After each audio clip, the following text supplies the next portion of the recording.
Today I want to talk about mushy gushy, weird money abundance type principles that people believe that I don't believe. And I'm going to take a very scientific approach and tell you whether they're legit or they're fake. So here are just a few of the big ones. There's this whole law of attraction thing where if you just open yourself up and change your mindset, money will flow into your life. I've always been a more practical scientific guy, so I called a bit of BS on this. However, there's certain elements of attraction or wealth laws that I do believe in because they're based on science. So some of the mushy gushy law of attraction stuff, I personally just think it's kind of stupid because there's no basis. But there's a lot of stuff like visualization and subconscious mind programming that is of merit. And the reason is because the subconscious mind is a very critical part of every human's psychology. And there's a lot of unconscious behavior that we don't even know of that's replaying because of how we were brought up in our childhood, how we were taught to think about money and culture, all sorts of ingrained stuff that may be holding us back that we don't know. More so than anything, most of us wander around kind of just clueless, like chickens with their heads chopped off, and they, to be honest, they have no programming whatsoever.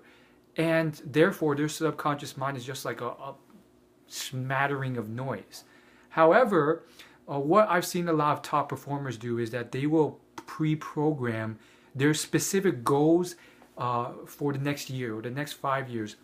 And they'll have these visualization practices to get it into their subconscious where they're actually envisioning them already achieving these goals and what value they provided in exchange to get those goals. And by doing this, it kind of just constantly reorients you and refocuses you because a lot of us get way off track and we're doing stuff that are simply distractions and not related to our end goal. And having this constantly play out through subconscious programming allows us to stay on track. Now, does this mean weird meditation practices or just weird, hypnotherapy type crap? No. However, it does mean stuff like, just thinking about it, like reminders at the very least, like making a fake check out to yourself to put in your wallet. So each time you open your wallet, you're reminded of where you're going. So there's the famous comedian Jim Carrey who did this. And the point of it was he wanted to make a lot of money in acting. So he's just completely broke, and he did all sorts of visualization techniques to get there. He would occasionally drive around rich neighborhoods and imagine that, he lived there one day. And eventually he did. And he wrote out this $5 million fake check to himself for acting services rendered. And guess what? At the end of the allotted time on his check, he got his first big role for Dumb and Dumber. So it's weird how these things worked out. And trust me, there's been tons of successful people who have used these techniques. So there's a fine line between scientific, practical stuff and all this wishy-washy stuff. And I think that's one of the big problems that a lot of people fall into. And horrifyingly enough, it's a large industry.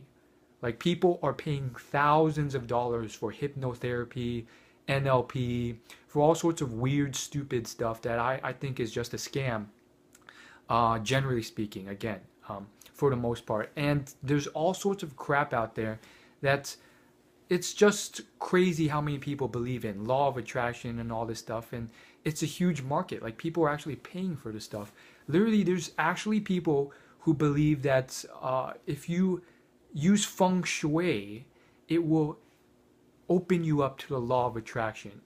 And then if you guys don't know what feng shui is, it's basically like alignment of furniture in your room to allow for peace and balance. I just think it's pure crap. It's a complete scam. People are actually paying thousands of dollars for this stuff. Do you honestly believe that the reason that you're not making $1 million this year is because there's two pieces of furniture on that side of the room and only one piece of furniture on that side of the room.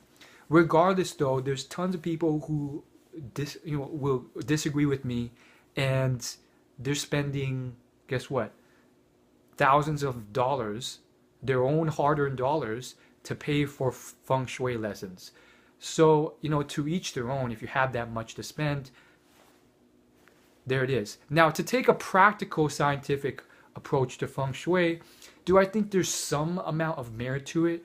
I do think so, in the sense that maybe just decluttering and organizing your room will let you clear your mind and get you to actually focus and work and concentrate more and actually manage your time better. Because if you're in a room that's completely a mess, for some people that distracts you. For others, it's fine because everything you do is messy. But for some people, if everything was just clean and organized, you may have that practicality and sense of purpose to get things done more. And then there's scientific basis on that.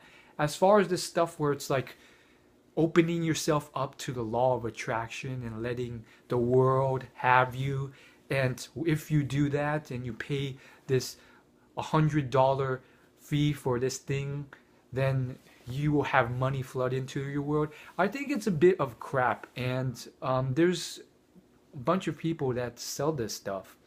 And finally, I want to get into like the Dave Ramsey type world. Dave Ramsey's not really a feng shui guy, and there's a lot of things I like about him and some things I don't like about him. As far as things I like about him, there's a ton of stuff regarding I would say just teaching people who are really in debt how to get out of debt, and all sorts of practical stuff that's very valuable for these people. However, there's certain small things that are just quite unvaluable in my opinion, or just not really based in fact. And there's a bunch of people who also follow similar practices, and there's this whole concept about like opening yourself up, and if you do this, the money will flow into your pocket. And Dave Ramsey's biggest best-selling book, Total Money Makeover, is one that I've read, and it's one that tons of people adore him for. And guess what? I'm probably going to get a few fans of his, raving fans of his, who are going to attack me because I said this. But, I like and do not like certain things about him, and there are things I do like. However, there's certain things about like how if you just open yourself up and, give away your last dollar and just open yourself up to abundance, then things will happen for you. And apparently when Dave Ramsey did that, the next day, someone who owed him money paid him back when he was completely broke. Now, is there really any basis to this sort of stuff where you open yourself up to the law of attraction and this stuff flows in and out?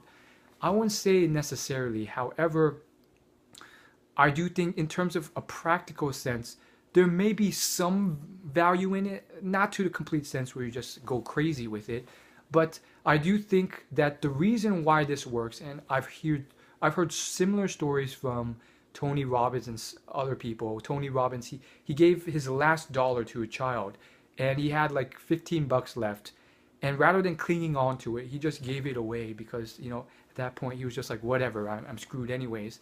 And by doing that, coincidentally enough, the next week or so, someone who owed him a lot of money as well paid him back a lot of money.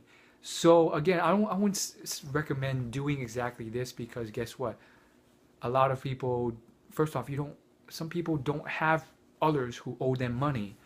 But I think the practicality sense of why this works to a certain extent is that it frees you up from this fear mindset.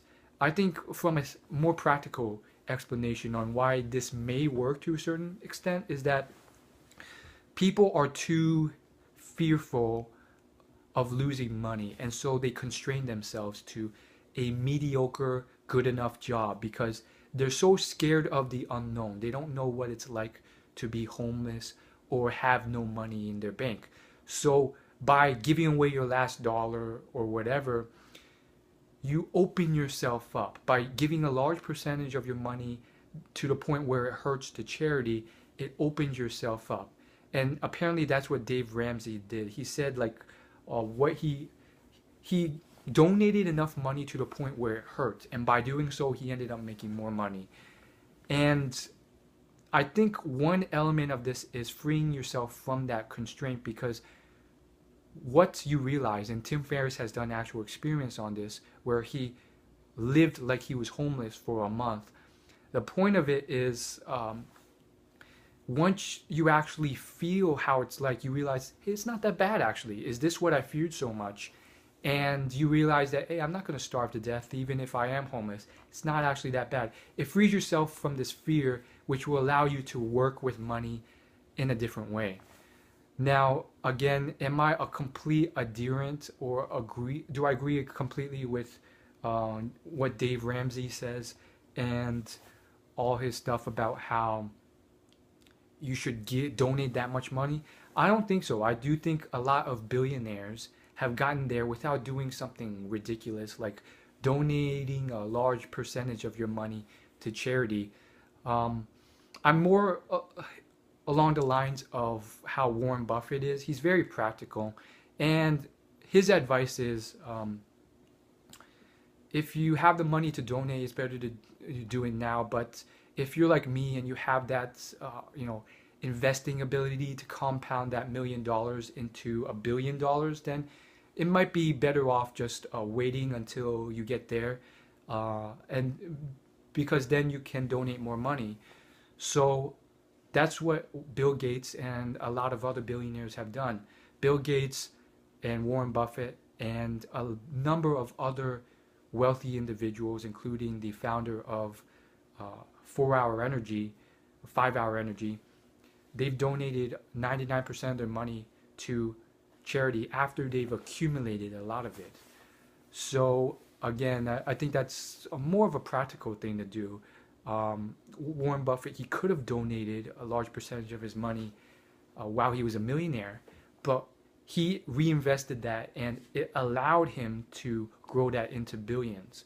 So I would say, take some caution with the advice you're hearing with this stuff of that Dave Ramsey says about,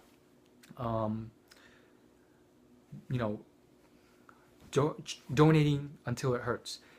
I think it may work on a case-by-case basis. And again, this is not simply on Dave Ramsey. There's all sorts of other people out there, many of which I would not mention because you've never heard of them, who are, charging for this law of attraction or feng shui stuff. And it blows my mind, but at the end of the day, who's to really hate on them? Because guess what? These people are willing to pay, and these people are willing to charge. And heck, I mean, if I believed it myself, I would definitely charge if people are willing to pay for it.